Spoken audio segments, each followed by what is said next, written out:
اللہ تعالیٰ نے پیغمبر کی ازواج سے خطاب کیا کہ یا نساء النبی لستن کاحد من النساء، اے نبی کی بیویوں تم عام عورتوں کی طرح نہیں ہو۔ فلا ان اتقیتن، اگر تم تقوی اختیار کرو، فلا تخضعن بالقول۔ آج جو ہے نا انبیاء کے واقعات تو ہیں نہیں آج صرف احکام ہیں، تو میں ون بائی ون جو اللہ میاں نے ہمیں آرڈرز دیے ہیں وہ میں بیان کروں گا، اور اس میں کسی کا اختلاف، گرین چینل وائٹ چینل کوئی اختلاف نہیں۔ تو اللہ تعالیٰ نے پہلا حکم کیا دیا؟ فلا تخضعن بالقول، حکم دیا عورتوں کو کہ جب کسی غیر مرد سے بات کریں تو اپنی آواز میں نرمی پیدا کرنے کی کوشش نہ کریں۔ آج ہمارے ہاں جب کوئی خاتون شوہر سے بات کرتی ہیں، آدمی کہتا ہے بھائی نہ ہی بات کرتی تو اچھا تھا، چپ ہی رہتی تو اچھا تھا۔ لیکن یہی جب کسی غیر مرد سے بات کرتی ہیں تو اسٹائل چینج ہو جاتا ہے، ایسا ہی ہے نا؟ تو دیکھو سیکولر لوگوں کے اصول دنیا میں رہنے کے کچھ اور ہیں۔ آپ ہمارے ہاں فیصلہ ہی نہیں ہو رہا ہے، جیسے ہمارے ہاں فیصلہ ہی نہیں ہو رہا ہے کہ ہم نے انگلش سیکھنی ہے کہ اردو۔ ہم نے آگے جو سسٹم ہے سارا ہمارا انگلش میں چلے گا یا اردو میں، تو نہ اردو کے رہے ہیں نہ انگلش کے رہے ہیں۔ جاپانیوں نے فیصلہ کرنا تھا جیپنیز میں سب کچھ ہوگا، فرانسیسیوں نے فیصلہ کر لیا تھا فرینچ میں ہوگا سب کچھ، وہ کہیں نہ کہیں نکل گئے۔ انڈیا نے فیصلہ کر لیا انگلش میں ہوگا تو وہ بھی نکل گئے۔ ہمیں پتہ ہی نہیں چل رہا کہ ہماری زبان ہے کون سی، نہ ادھر کے رہے ہم نہ ادھر کے رہے۔ کسی نے کہا کہ یہ قوم کیسے ترقی کرے گی؟ مقامی زبان پنجابی گھر میں جو بولی جا رہی ہے یا پشتو بولی جا رہی ہے، اسکول میں اردو، سرکاری زبان انگلش، مذہب کی زبان عربی، اور قبر میں جو سوال ہوگا وہ کس میں ہوگا؟ عربی میں ہوگا۔ خیر وہ تو اللہ سکھا دے گا آپ کو۔ تو گھر میں الگ زبان بولی جا رہی ہے، ماں باپ کے ساتھ، دوستوں کے ساتھ الگ زبان بولی جا رہی ہے، دفتری زبان الگ ہے، عدالتی زبان الگ ہے، اور اسکولوں کی زبان الگ ہے۔ پھر اسکولوں میں میٹرک تک الگ ہے، پھر یونیورسٹیوں میں الگ ہے، تو بڑا ہی غرق ہو گیا۔ خیر تو ہمیں بھی یہ سمجھ میں نہیں آ رہا کہ ہم مذہب کو فالو کرنے والے لوگ ہیں، ہم مسلمان ہیں، یا ہم نے گوروں سے قوانین لینے ہیں۔ ان کے ہاں وہ براڈ مائنڈڈ ہیں، ان کے ہاں جتنا عورت کسی غیر مرد سے لچک کے بات کرے گی نا، اسٹائل میں بات کرے گی، یہ اس کے ایٹیٹیوڈ سمجھے جاتا ہے کہ یار سبحان اللہ، اس کو بولتے ہیں اسٹائل، بالکل ایئر ہوسٹس والا حساب کتاب۔ تو اللہ تعالیٰ نے پہلا حکم عورتوں کو کیا دیا؟ نبی کی بیویوں کو دیا جا رہا ہے، لیکن اس پر اجماع ہے کہ اصل میں ساری دنیا کی ساری عورتوں کو یہ حکم دیا جا رہا ہے ان کے واسطے سے۔ فلا تخضعن بالقول، اللہ کہتے ہیں عورت کسی غیر مرد سے جب بات کرے تو اپنی آواز میں نرمی پیدا کرنے کی کوشش نہ کرے، فری ہونے کی کوشش نہ کرے، ایسا اسٹائل اختیار نہ کرے کہ مرد اس کی طرف کھنچے، جبکہ ہمارے ہاں جان کر ایسا اسٹائل اختیار کیا جا رہا ہوتا ہے کہ آدمی اس کی طرف کھنچتا چلا جائے۔ پہلا حکم اللہ نے یہ دیا، فرمایا فَيَطْمَعَ الَّذِي فِي قَلْبِهِ مَرَضٌ وَقُلْنَ قَوْلًا مَّعْرُوفًا، بات بھی معروف بات کریں۔ معروف بات کا کیا مطلب؟ کوئی ضروری بات کسی سے جب کرنا پڑ جائے، کسی غیر مرد سے، تو بات بھی کیا ہو؟ معروف۔ معروف کا مطلب بھلی بات ہو، ٹو دا پوائنٹ بات ہو، بات میں غیر ضروری طول بھی نہ دیا جائے۔ اس نے آپ سے جو پوچھا ہے، کوئی ضروری بات پوچھی ہے، تو ٹو دا پوائنٹ بات اس کو بتا دی جائے۔ تو معروف کی فہرست یعنی مفہوم بہت وسیع ہے، کوئی بھی ایسی بات کرنا جو شریعت کے خلاف ہو، اس کی اجازت نہیں ہے۔ تیسرا حکم اللہ نے کیا دیا؟ پہلا حکم سمجھ میں آ گیا نا، نرم لہجے میں بات نہیں کرنی۔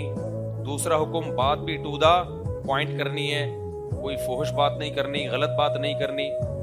جو کوئی ضروری بات، کبھی بعض دفعہ بات کرنی پڑ بھی جاتی ہے نا غیر مرد سے، ضروری بات کرنی ہے۔ تیسری بات وَقَرْنَ فِي بُيُوتِكُنَّ، اپنے گھروں میں قرار پکڑو.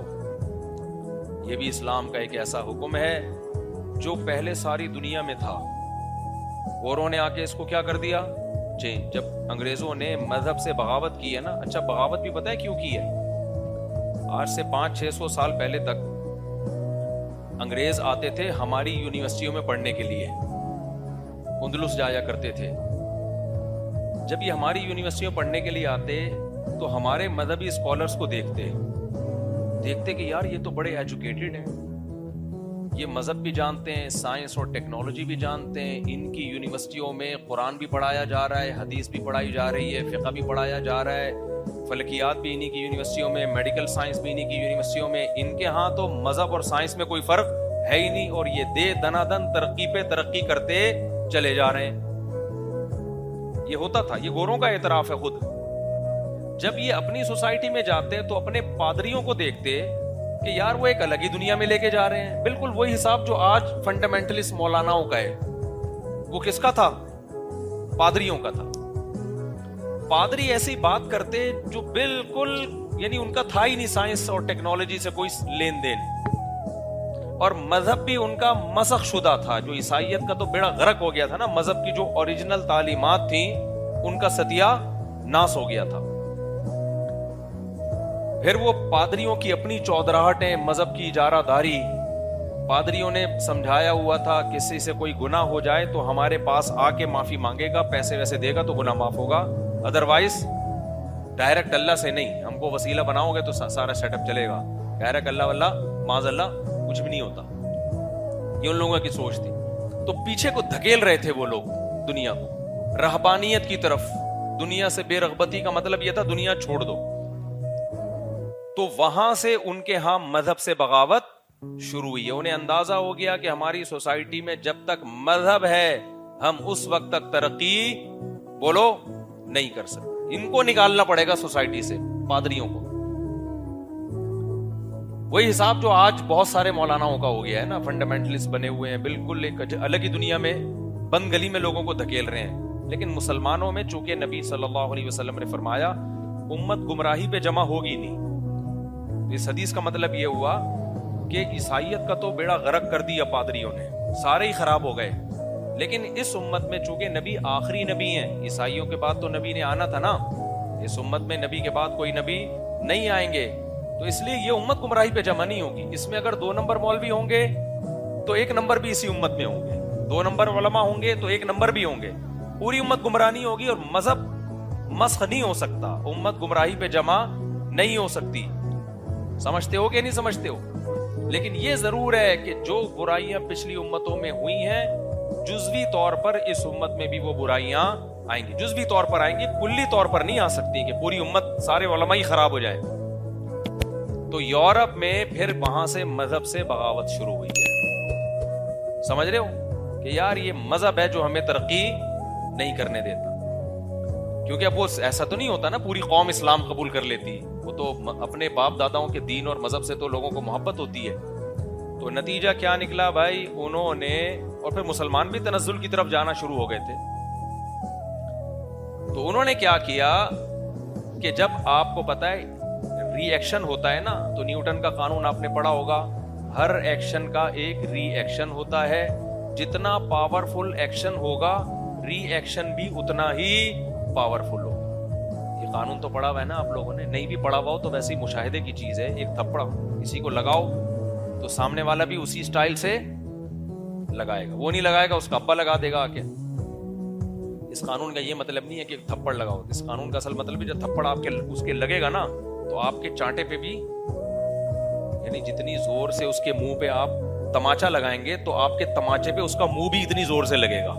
یہ مطلب ہے نیوٹن کے قانون کا, سمجھ. کیونکہ ہمارے ٹیچر ہمیں بتاتے تھے جب ریوائز کرتے تھے نا کہ تم ایک تھپڑ لگاؤ گے دوسرا بھی لگائے گا, تو ہمیں خیال ہوتا تھا بہت دفعہ نہیں بھی لگاتا, وہ ڈر جاتا ہے وہ. یہ ایک تھپڑ اتنا زور سے لگا ہوتا ہے کہ وہ اٹھنے کے قابل ہی نہیں ہوتا. تو پھر قانون میں یہ چینجنگ کرنی چاہیے کہ ہر ایکشن کا ری ایکشن ہوتا ہے, بشرطے کہ ایکشن اتنا زور سے نہ ہو کہ سامنے والا ری ایکشن کے قابل ہی نہ رہے. پھر قانون میں یہ چینجنگ کرنی پڑتی. تو وہ بعد میں ہمیں سمجھ میں آیا کہ وہ ایکشن کا ریئیکشن کا یہ مطلب نہیں ہے کہ وہ بھی تھپڑ لگائے گا. ایکشن کا ریئیکشن آپ نے جتنی زور سے اس کے تھپڑ لگایا اس کا منہ بھی اتنی ہی زور سے آپ کے تھپڑ پہ لگے گا. باقی آپ کو کم تکلیف اس لیے ہوگی کہ آپ کا ہاتھ ہے اور اس کا کیا ہے, منہ ہے, مگر ریئیکشن ویسا ہی ہوا ہے. خیر, تو گوروں میں نا ریئیکشن ہوا. ریئیکشن کیا ہوا بھائی؟ مذہب سے بغاوت کرو. تو انہوں نے پھر بالکل یو ٹرن لیا ہے, اتنا خطرناک یو ٹرن لیا کہ مذہب کی جو صحیح باتیں تھیں, تحریف شدہ مذہب تھا نا عیسائیت, بھائی کچھ باتیں غلط ہیں, کچھ تحریف ہو گئی, کچھ باتیں کیا ہیں, صحیح بھی تو تھیں. وہ صحیح غلط کا فرق کیے بغیر پورا مذہب ہی اپنی سوسائٹی سے اکھاڑ کے باہر پھینک دی. مذہب کہتا تھا عورت پردہ کرے, انہوں نے کہا عورت پردہ نہیں کرے گی. مذہب کہتا تھا زنا حرام, انہوں نے کہا زنا کیا ہے, لیگل ہے. مذہب کہتا ہے شراب حرام, عیسائیت میں یہ چیزیں تو صحیح تھی نا, بالکل یہ غلط چیزیں تھوڑی تھی, یہ تو نیچر کو اپیل کرتی ہیں. تبھی ہم دنیا سے کہتے ہیں بھائی یہ ایتھیزم سے بہتر پھر بھی عیسائیت ہے. اسلام پہ نہیں بھی آتے نا تو کم از کم عیسائیت اس سے بہرحال بہتر ہے.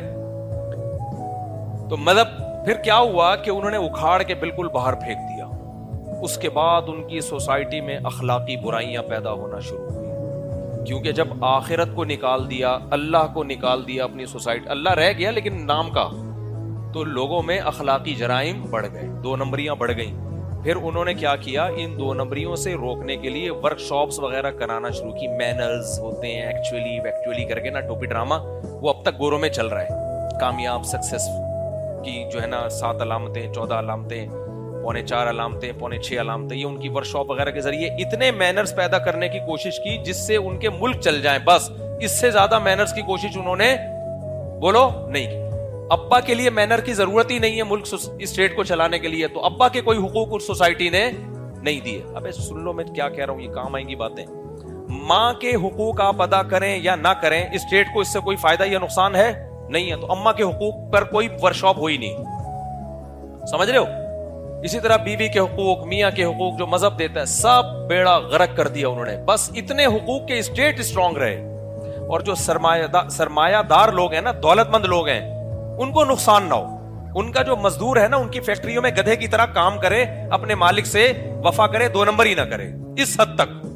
ورنہ دنیا میں ان سے بڑا دہشت گرد کوئی نہیں. آج پوری دنیا میں جہاں بھی آپ کو غربت نظر آئے گی نا, جن ملکوں میں سب سے زیادہ دولت ہے نا, انہی ملکوں میں غربت سب سے زیادہ ہے. جن ملکوں میں سب سے زیادہ گولڈ نکلتا ہے, دنیا میں سب سے زیادہ غریب بولو وہ کنٹریز ہیں جہاں جو ان کے غلام نہیں ہیں. تو غلام بن گئے وہ ٹھیک ہے. پھر ڈائمنڈ جہاں سے نکلتا ہے نا, میرے تو ڈائمنڈ کے جو ارب پتی تاجر ہیں نا, میرے دوست ہیں, میری خبریں جو ہے نا وہ انٹرنیٹ کی نہیں ہوتی, یوں سمجھ لو کہ مشاہدے پر مبنی ہوتی ہیں. جو ڈائمنڈ کے بڑے بڑے تاجر ہیں وہ بتاتے ہیں ہم ڈائمنڈ لینے جاتے کیسے ہیں, دھوتی بنیان میں جاتے ہیں, چڈی بنیان میں, ایسے لگیں دیکھنے سے غریب, کیونکہ ان ملکوں میں بدامنی اتنی قائم کی ہوئی ہے نا جہاں سے ڈائمنڈ نکل رہا ہے, بڑی طاقتوں نے, کیونکہ ان کو پتا ہے کہ اگر یہاں بدامنی نہیں ہوئی تو ان کے وسائل پر یہی لوگ قبضہ کر لیں گے, یہ ملک والے امیر ہو جائیں گے.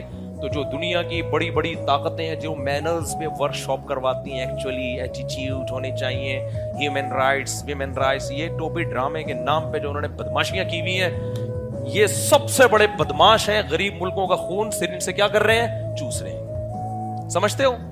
تو یہ میں نے ٹوپی ڈرامہ ہے, یہ ہمیں سکھانے کی کوشش نہ کی. جو آپ کو کہا گیا نا, میں نے اس کو جو اپنے باپ کو کمبخت تو گھر میں رکھ کے پال نہیں سکتا, اس کے لیے بڑھاپے میں تو نے اولڈ ہاؤس رکھا ہوا ہے, اس سے ہم مینرز بالکل بھی بولو نہیں سیکھیں گے. ہمیں نہیں, ہمارا وہ غریب اچھا ہے جو گالی سے بات شروع کر کے گالی پہ بات ختم کرتا ہے, لیکن اپنی بوڑھی ماں اور بوڑھے باپ کے قدموں میں جنت تلاش کرتا ہے. سمجھتے ہو. مینرز کی ہو گئی ایسی کی تیسی. آگے چلتے ہیں. میری بھی اپنی کچھ سن لیا کرو نا. میں تو جب تک قرآنی آیات کو سوسائٹی پر منطبق نہیں کروں گا, اس کا امپلیمنٹ نہیں ہوگا, تو بھائی قرآن سمجھ میں نہیں آئے گا. تو اب میں جلدی سے بات کو سمیٹتا ہوں. گوروں نے کیا کیا, یو ٹرن لیا, لیکن کچھ چیزیں مذہب کی وجہ سے ان میں پھر بھی تھوڑی سی رہ گئی تھی. وہ چاہ رہے تھے نکالنا, لیکن ان کی خود بھی سمجھ میں نہیں آ رہا تھا. جیسے بہن سے شادی ہے, یہ تو حرام ہے نا. رشیا میں تو جو انقلاب آیا نا, انہوں نے تو یہ بھی لیگل کر دیا. اللہ معاف فرمائے, تو بولتے ہوئے بھی ڈر لگتا ہے. اس کو بھی لیگل کر دیا. بھائی اس کے ناجائز ہونے کی کیا دلیل ہے؟ سب جائز ہے, گدے گھوڑوں کی طرح زندگی گزارو. لیکن یورپ بہرحال عیسائیت پہ رہا تھا, امریکہ انگریز عیسائیت پہ رہے تھے, وہ اب تک اس کو حلال نہیں کر سکے. 1990 تک امریکہ نے ہومو سیکچولیٹی کو ایک ذہنی بیماری قرار دیا ہوا تھا, کیونکہ ان میں عیسائیت کے اثرات تھے نا. بھائی باپ دادا کا جو دین چلا آتا ہے, کچھ نہ کچھ تو اثر باقی رہتا ہے نا, ایک دم سے اتنے آزاد تھوڑی ہو جائیں گے.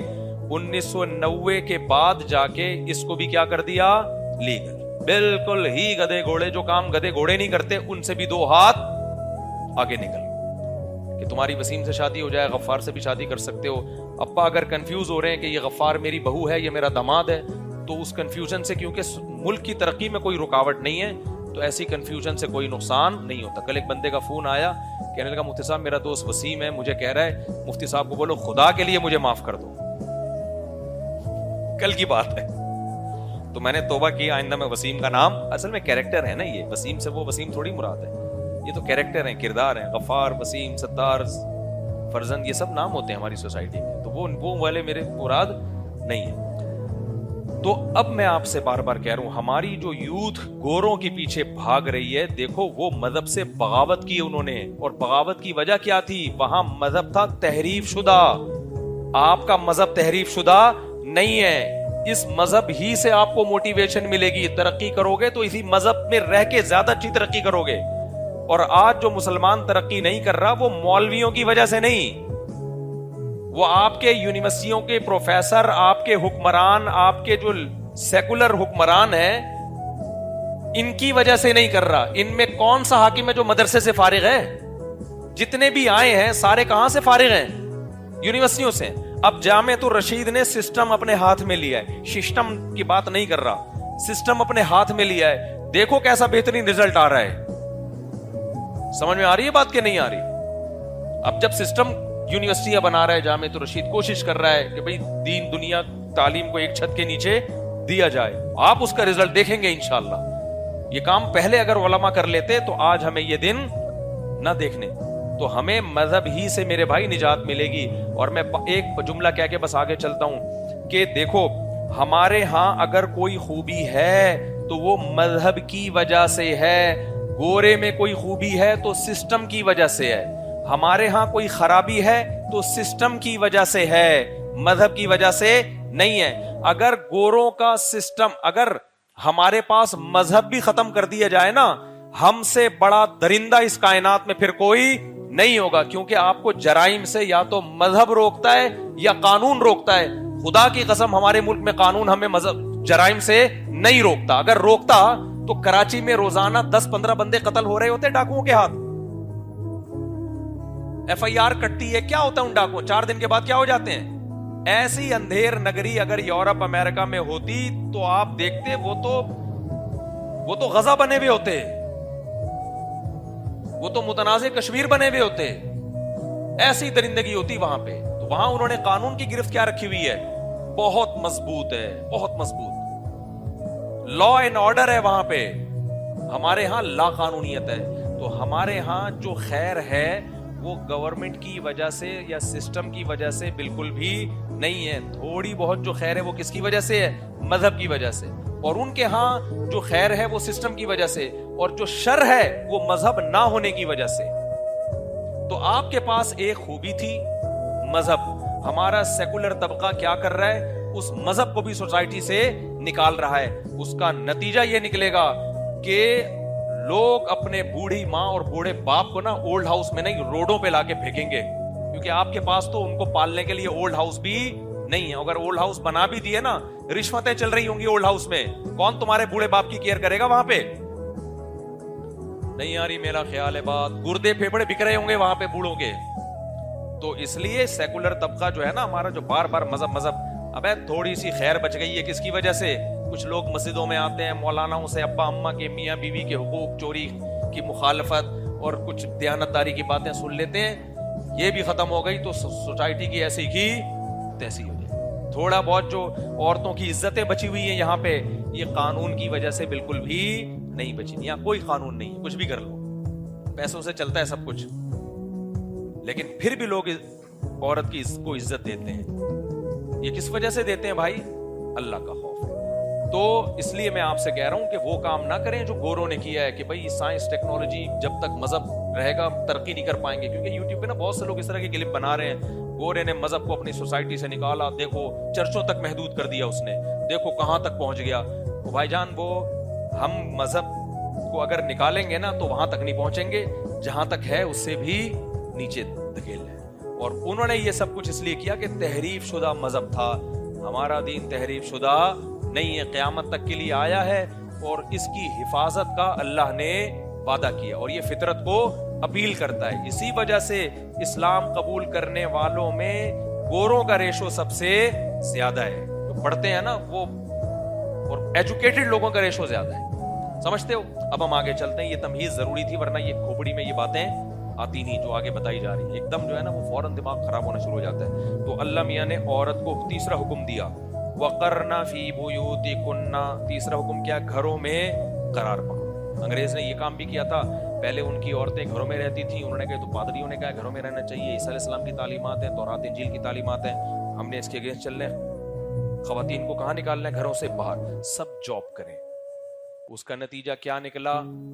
تھوڑی بہت ترقی تو ہو گئی میرے بھائی, فیملی سسٹم کی ایسی کی بولو تیسی, بیڑا منہ سے بول لیں, بیڑا کیا ہو گیا؟ غرق ہو گیا. میں آپ کو یہ سکھا رہا ہوں تاکہ یاد ہو جائے. آپ سارا سسٹم کی ایسی کی وہی ہو گیا جو ہمارے الیکشن میں ہوا تھا. اسٹیبلشمنٹ بھی حیران ہے کہ یار یہ نہ کھل کے بولتا ہے کہ ہم اس کو پکڑے عجیب ترین اسٹائل سے. تو ہم سیف سائڈ بھی رکھتے ہیں نا اپنے لیے. آپ کو کیوں ڈر رہے ہو بھائی؟ ہمیں پکڑ لیں گے تو کون سا ہمیں کوئی بچانے آئے گا؟ ہم کیوں ان سیاست دانوں کے فیور میں اتنا آگے جائیں؟ یہ خود کون سا اپنے آپ کو اتنا فیور کرتے ہیں؟ جب ان کو ضرورت ہوتی ہے تو یہ بھی سسٹم کا حصہ بن کے ہی آگے آتے ہیں. پورا ملک ہی اسی سسٹم کے تحت ہی چل رہا ہے. یا تو یہ ہوتے ہیں نا حق پرست. تو میرے بھائی اللہ تعالیٰ کا حکم یہ ہے کہ عورت گھر کے لیے پیدا ہوئی ہے, گھر سے باہر کے لیے پیدا, مجبوری میں جاب کر رہی ہے ایک الگ بات ہے. سوسائٹی میں اس چیز کو پروموٹ کرو کہ ہمارے خاندان کی لڑکیاں گھروں میں رہتی ہیں, ہمارے ہاں کھلانے پلانے کی ذمہ داری مردوں کے کندھوں پر ہے. یہ ہلکا حکم نہیں ہے شریعت کا, یہ بہت بڑا حکم ہے. خاندانی نظام کو بچانے کے لیے یہ بہت ضروری ہے. ابھی کسی نے بتایا, میں نے خود نہیں دیکھا وہ کلپ, مجھے کل کسی بندے نے بتایا. اب بندے کی جو خبر ہوتی ہے اس میں بتانے میں اوپر نیچے کچھ ہو سکتا ہے. بتایا کہ جی وہ کوئی اسکالر بیٹھے ہوئے تھے, ان کے پاس کسی خاتون کی کال آئی کہ ایکچولی میں جاب کرتی ہوں. اسی طرح آئی ہوگی, میں نے تو نہیں سنی. تو میں جاب کرتی ہوں تو ایکچولی جو ہے نا وہ مجھے اپنے بندہ پسند آ گیا ہے, تو میں اپنے ہسبینڈ سے خلا لے کے اگر اس سے شادی کر لوں تو کیسا رہے گا؟ تو کوئی اسکالر نے جواب دیا, منافقات اور جو حدیثیں آتی ہیں نا وغیرہ وغیرہ. خیال ہو رہا تھا میں بیٹھا ہوتا یہاں پہ تو میں اس سے کہتا آپ اپنے ہسبینڈ کو فون دیں. کہتا تجھے شرم نہیں آتی یار؟ یہ تو ہوگا, یہ تو جب آپ نے اپنی بیگم کو بغیر ضرورت کے بھیج دیا. اچھا لوگ بڑے براڈ مائنڈڈ بنتے ہیں. ایکچولی ہمیں ٹرسٹ ہے, ہم ایک دوسرے پہ کیا کرتے ہیں؟ ٹرسٹ کرتے ہیں.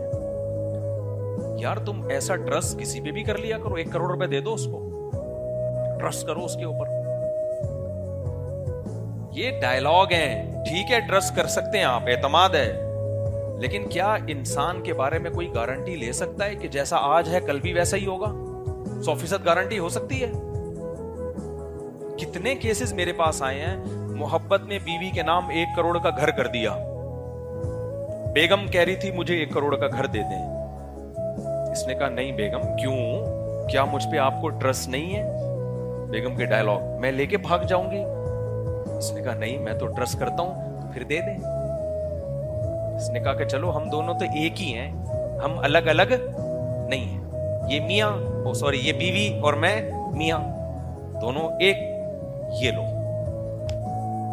بہت سی خواتین وفا کرتی ہیں, میں نہیں کہہ رہا ساری ایک جیسی ہوتی ہیں. میں نے کہا ٹھیک ہے, اب شوہر نے بڑا دل کیا, اس کے ساتھ وفا کی, رہ رہی ہیں اس کے ساتھ. لیکن بعض ایسی بھی کیسز ہمارے سامنے آئے ہیں, بیگم صاحبہ کے جب کاغذات نام ہو گئے, پھر بیگم نے میاں کو سرنج سے نچوڑنا شروع کیا. روزانہ سرنج سے خون نکال رہی ہیں اس کا, مختلف طریقوں سے نا, ٹارچر کر کے, ذہنی اذیت دے کے. اب اور ریٹائر ہو گیا تو اب تو کمانے کے قابل بھی نہیں ہے. اب بات بات کے دھمکی تمیز سے چلو ورنہ یہ گھر سے نکال دوں گی. پھر وہ آتے ہیں میرے پاس روتا ہوا بڈھا بیچارہ, کہتا ہے مفتی صاحب میں نے گھر بنایا, بیگم کے نام کیا, کماتا تھا تو میری گھر میں عزت تھی, اب ریٹائر ہو گیا تو میری گھر میں کوئی عزت نہیں ہے. بات بات کے دھمکی کہ نکال دیں گے نکال دیں گے. میں نے کہا کچھ تو رکھتے اپنے پاس. کہہ رہی بیگم نے کہا تھا کہ کیا مجھ پہ ٹرسٹ نہیں ہے؟ تو میں نے کہا آپ بیگم سے کہتے بیگم تم اپنا سارا سونا مجھے دے دو. پھر وہ کہتی کہ کیوں, کیا مجھ پہ ٹرسٹ نہیں ہے؟ پھر کہتے اپنے بھائی سے بولو وہ جو بحریہ ٹاؤن کا پلاٹ ہے میرے نام کر دو. وہ بھائی کہتا ہے کیوں بھائی, کیا مجھ پہ ٹرسٹ نہیں ہے؟ یہ کیا بات ہوئی یار, ٹرسٹ فضول بات بالکل. بہرحال بعض میاں بیوی کو واقعی ایسا اعتماد ہوتا ہے, کوئی اتنا بڑا ایشو ہے نہیں, لوگ کر بھی رہے ہوتے ہیں, لیکن آپ کو پہلے سے 100% یقین نہیں ہوتا. تو اب وہ کیس آیا کہ جی وہ مجھے پسند ہے. بھائی آج آپ کو اعتماد ہے, کل آپ میں کوئی عیب پیدا ہو گیا, باہر بہت چیل کوے بیٹھے ہوئے ہیں پاک دامن عورتوں کو اچکنے کے لیے, اور میں ایسی خواتین سے کہتا ہوں تمہیں جو دفتر میں مرد تم پہ ڈورے ڈال رہا ہے نا, وہ بے غیرت کبھی بھی وفا نہیں کرے گا تمہارے ساتھ, اور اگر وفا کی تو تم سے بڑا بے غیرت ہے پھر وہ, کیونکہ اس کو پتا ہے کہ ایک بے غیرت اپنے شوہر سے وفا نہیں کر رہی تو وہ میرے ساتھ کیسے وفا کرے گی. بتاؤ اس کو یقین آئے گا کہ ایک عورت ایسی ہے جس کے شوہر نے براڈ مائنڈڈ بن کے اس کو اجازت دی, اس پہ اعتماد کر کے, وہ اپنے شوہر کے اعتماد کو ٹھیس پہنچا کے کسی اور, وہ وسیم کے علاوہ کسی اور سے چکر چلا رہی ہے, وسیم سے نہیں چلا رہی. وسیم کا فون آیا تھا نا کل کے یار مجھے میری جان چھوڑ دو, وسیم کے علاوہ کسی اور آدمی سے چکر چلا رہی ہے. اب مجھے بتاؤ وہ والا جو آدمی ہے وہ آج اس پہ ڈورے ڈال رہا ہے اور کہہ رہا ہے ایکچولی کر کے, کیا اس کے دل میں یہ کھٹکا نہیں لگا رہے گا کہ یار آج میری آمدن اچھی ہے تو یہ ادھر سے گھوم کے ادھر آ گئی, کل کسی کوئی اور نظر آئے گا تو یہاں سے موو کر کے وہاں چلی جائے گی. تو میرے بھائی یہ سوسائٹی ہماری تباہ ہو رہی ہے. عورت کو کہاں رکھو, بولو گھر میں عورتوں کو بتا دو دیکھو ہمارے ہاں مرد کماتے ہیں عورتیں کھاتی ہیں. میں اپنے رشتہ داروں کا ایک واقعہ بتاتا ہوں نا, بہت پرانا. ہمارے کوئی ریلیٹیو تھے, آئے ہوئے تھے گھر والوں سے کہ جو ہے نا وہ کوئی رشتہ داری تھی ہماری ان سے. تو جیسے بعض دفعہ ہوتا ہے نا, بہنیں جو ہے وہ بھائی جو ہے بہن سے پیسے مانگتا ہے یا کوئی ہوتا ہے نا بعض دفعہ, تو وہ صاحب غیرت میں آ گئے. انہوں نے کہا کہ ہمارے ہاں رواج ہے بھائی بہنوں کو کھلاتے ہیں, بہنوں سے کھاتے نہیں ہیں. مجھے اس کا جملہ بڑا اچھا لگا. کوئی مجبوری ہو تو بھائی الگ بات ہے, بہن اگر مالدار ہے بھائی غریب ہے تو ایسا نہ ہو کہ اس کو نچوڑ ہی دے بیچارے کو, اس پہ خرچ کریں. لیکن اصول اور ضابطہ کیا ہے, مردوں کا کام ہے بولو کھلانا. اور جس مرد کو عورت کی آمدن منہ کو ایک دفعہ لگ گئی نا, وہ قیامت تک کما نہیں سکتا. آپ سمجھ, یہ بڑی بری منہ کو لگنے والی آمدن ہے. وہ ایسا اپاہج ہو جائے گا نا, بہت مسئلہ ہو جائے گا اس کے لیے. تو اب خواتین کو جاب بہت زیادہ پروموٹ کیا جا رہا ہے. اس سے میرے بھائی نقصان آخر میں کس کا ہوگا؟ خواتین کا نقصان ہوگا, نقصان عورت کا ہوگا. فلپائن میں یہی تو ہوا ہے, عورتوں نے کمانا شروع کیا کہ تمہارا رائٹ ہے تم کماؤ, تمہارا رائٹ ہے. ابے رائٹ تو تمہارا یہ ہے کہ تم کھاؤ. یہ کون سے لیبل لگا دیا آپ نے بھی, اس کا بھی حق ہے کمانا. کمانا حق نہیں ہوتا, کمانا ذمہ داری ہوتی ہے, کھانا حق ہوتا ہے. سمجھ میں نہیں آ رہی میرا خیال ہے بات. حق کیا ہے کہ بھئی تمہارا بھی حق ہے کہ تم کھاؤ اپنے شوہر کی آمدن سے. اس کو کہہ دیا کہ تمہارا حق ہے کمانا. اصل میں کہنا یہ چاہ رہے تھے شوہر کی آمدن پہ تمہارا کوئی حق نہیں ہے. اس کو لیبل اچھا لگا دیا کہ تمہارا حق کیا ہے کمانا. اسلام نے کہا کمانا حق نہیں ہوتا, کمانا تو ذمہ داری ہوتی ہے. کھانا کیا ہوتا ہے؟ حق ہے. ذمہ داری شوہر کی ہے کمانا, تمہارا حق ہے کمائے گا وہ مکھنچو, اور کھائے گا کون؟ تم کھاؤ گی.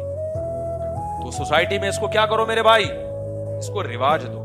اور میں اپنی مثال چھو مارنے کے لیے نہیں دیتا, میرے حالات بہت اوپر نیچے بھی ہوتے رہے ہیں. میں نے کبھی بھی اپنے گھر والوں کو کمانے کی اجازت نہیں دی. اسکول میں ٹیچنگ کر سکتی ہیں پردے دار عورتیں, بہت کچھ ہو سکتا ہے, کمانے کے بہت سارے ذریعے ہمارے پاس بھی تھے. ہم نے کہا نہ, ہماری یہ پرمپرا ہے, چائے میں پاپے ڈبو کے کھا لیں گے لیکن یہ نہیں ہو سکتا کہ گھر میں عورت کی آمدن آنا شروع. مجھے پتا تھا جس دن یہ ہوا اللہ کی مدد گئی, گھر سے برکت گئی. میں دیکھ رہا ہوں 2 3 4 لوگ مل کے کما رہے, برکت ہی نہیں. تو اس کو پروموٹ, یہ کون سا حکم ہو گیا میرے بھائی؟ تیسرا حکم, وقرن فی بیوتکن. شادی میں یہ بولا کرو بھائی ہمارے ہاں بیویاں کماتی نہیں ہیں, ہمیں ہاؤس وائف چاہیے. سمجھتے ہو؟ ابھی تو کم وقت الٹا ہو رہا ہے کہ ہمیں کمانے والی بہو چاہیے. ایسی بغیرت قسم کی ساسیں مارکیٹ میں آ رہی ہیں نا, جو بیان سن رہی ہیں ان کے علاوہ کی بات کر رہا ہوں. ایک لڑکی نے بتایا کہ میری شادی ہو رہی ہے, میری ساس کہہ رہی ہے کما کے لاؤ, تم کماؤ گی تو ہم اپنا گھر بنا سکیں گے. بیٹا دونوں میاں بیوی مل کے کماتے ہیں تو اپنا گھر بنتا ہے. تو میں نے کہا, وہ کہہ رہی ہے میرا نہیں دل کر رہا کمانے کا, میرے اندر عورت میں نہیں ہوتی اتنی صلاحیت. اور کماتی بھی کیا ہیں, ساری عورتیں کوئی 22ویں گریڈ کی آفیسر تھوڑی بن جاتی ہیں. ایئر ہوسٹس کی جاب دیکھو یار, دیکھو جب پہلی دفعہ جہاز میں سفر ہوتے ہیں نا تو جھولے ملتے ہیں, بڑا مزہ آتا ہے. کھڑکی پہ بیٹھتا ہے آدمی, ونڈو پہ دیکھ رہا ہوتا ہے, اوپر جا رہا ہوں نیچے آ رہا ہوں. ایئر ہوسٹس کو بھی خواتین دیکھ کے بڑی حسرت سے, یار آج ہم پہلی دفعہ جہاز میں اسلام آباد جا رہے ہیں, یہ کتنی خوش قسمت ہے. ڈیلی یہاں سے کراچی سے اسلام آباد, اسلام آباد سے کراچی, ہر وقت فضاؤں میں. 2-4 سفر جب انسان کے جہاز میں ہوتے ہیں نا, جہاز سے زیادہ ٹینشن والا کوئی سفر ہے. میں جب آسٹریلیا گیا نا, 13 گھنٹے کی فلائٹ, یوں بیٹھا ہوا ہوں, جہاز بھی بھرا ہوا تھا. واپسی پہ 15 گھنٹے کی فلائٹ. 15 گھنٹے تک کیسے بیٹھے ہوئے ہیں؟ تمیز سے. ٹھیک ہے آدمی چل بھی لیتا ہے تھوڑا سا, کتنا چلے گا. ایئر ہوسٹس سارا دن ہواؤں میں. ابھی جب میں آ رہا تھا میں نے کہا یار مجھے سب سے زیادہ ترس کس پہ آتا ہے؟ ایئر ہوسٹس پہ آ رہا ہے. کس قدر ٹینشن والی جاب ہے, کس لوگوں کی خدمت کرنا, اور اتنی تمیز سے. ہوٹلوں میں اتنی تمیز سے نہیں ہوتی. ہوٹلوں میں یہ ہوتی ہے سر چائے لے آؤ, لا رہا ہوں. ابے تجھے بولا ہے لانا, تو کیا خرید لیا ہے تو نے مجھے؟ آگے سے غصہ آئے گا, جواب دے دے گا وہ, کیا خرید لیا ہے تو نے مجھے 5 روپے میں, جو ہر وقت میں تیرے سر پہ کھڑا رہا ہوں. ایئر ہوسٹس کو ایسی بدتمیزی کی اجازت نہیں. اس کو غصہ آ رہا ہے, اس کی طبیعت ٹھیک ہے یا نہیں ہے, اس نے ہمیشہ مسکرا کے بات کرنی. آپ 20 دفعہ بلائیں وہ 20 دفعہ آئے. کس قدر. اور پھر جہاز میں یار ہوا میں رہنا اتنی دیر تک, ایک اسٹریس ہوتی ہے کہ نہیں ہوتی؟ نہ کھڑکی سے باہر نکل سکتے ہیں, بس میں تو آدمی رکوا کے کہیں اتر جائے گا نا. 2-4 دفعہ تو ٹھیک ہے بھائی, جس کی زندگی ہواؤں میں گزر رہی ہے. میں لوگوں سے کہتا تھا یار یہ عورت ایک شوہر کی خدمت گھر میں کرتی, ایک عدد ساس کی کرتی, اور اپنے بچوں کو پالتی, عزت بھی ملتی, بڑھاپا شاندار گزرتا. اس پہ یہ لبرل طبقہ کہتا ہے عورتوں کو غلام بنایا ہوا ہے. اور آج یہ روزانہ سینکڑوں لوگوں کو کافی پلا رہی ہے, چائے پلا رہی ہے, سرو کر رہی ہے. پیسہ تو آ رہا ہے اس کے پاس, حالانکہ پیسہ تو بھائی تو مالدار مرد سے شادی کر لیتی نا, پیسہ تو پھر بھی آ جاتا.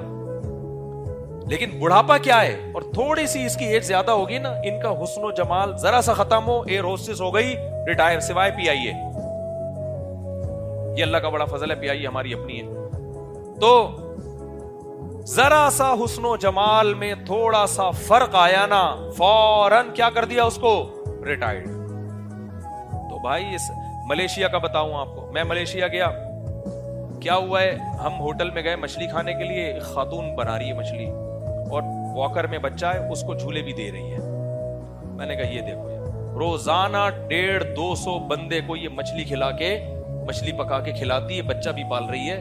یہ ہے آزادی. اور ہماری عورتیں جو, اور ہمارے ہاں تو اور آپشن ہے نا, ایک دن ادھر ناشتہ کیا تو 3 دن تک ادھر ناشتے کا ناغا, ذمہ داری نہیں ہے.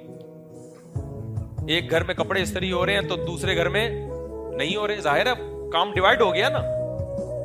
تو ہمارے ہاں جو ہماری سوسائٹی میں جو خواتین ہیں وہ اتنا کام ان کے ذمے نہیں ہوتا, پھر بھی شوہر کی آمدن کھا رہی ہیں. وہ کھانا چاہیے, ان کا حق ہے.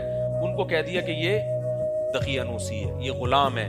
تو میرے بھائی مغرب کے پاس بڑے خوشنما نعرے ہیں, لیکن حقیقت میں عزت اسلام میں ہے عورت کی, اسلام سے باہر عزت نہیں ہے. سمجھتے ہو کہ نہیں سمجھتے ہو؟ تو اس لیے یہ بھی اسلام کا تیسرا حکم یاد رکھو, وَقَرْنَ فِي بُيُوتِكُنَّ. اللہ نے مردوں کو یہ حکم نہیں دیا کہ گھروں میں قرار پکڑو, عورتوں کو حکم دیا کہ گھروں میں قرار. اس آیت سے پوری امت کا اجماع ہے کہ عورت کا اصل کام, اس کا اصل وظیفہ گھر کو سنبھالنا ہے. مسلم سوسائٹی میں ہر عورت ہاؤس وائف ہوتی ہے. کسی ضرورت سے, جیسے اب گائنی کی تو لیڈی ڈاکٹر ہی ہوں گی نا, جہاں ضرورت ہو تو ضرورت کی حد تک مستثنا ہے, لیکن اصول کیا ہے؟ گھرداری. تو نکاح کرنے سے پہلے کیا دیکھنا ہے بھائی؟ گھرداری چاہیے. سمجھتے ہو کہ نہیں سمجھتے؟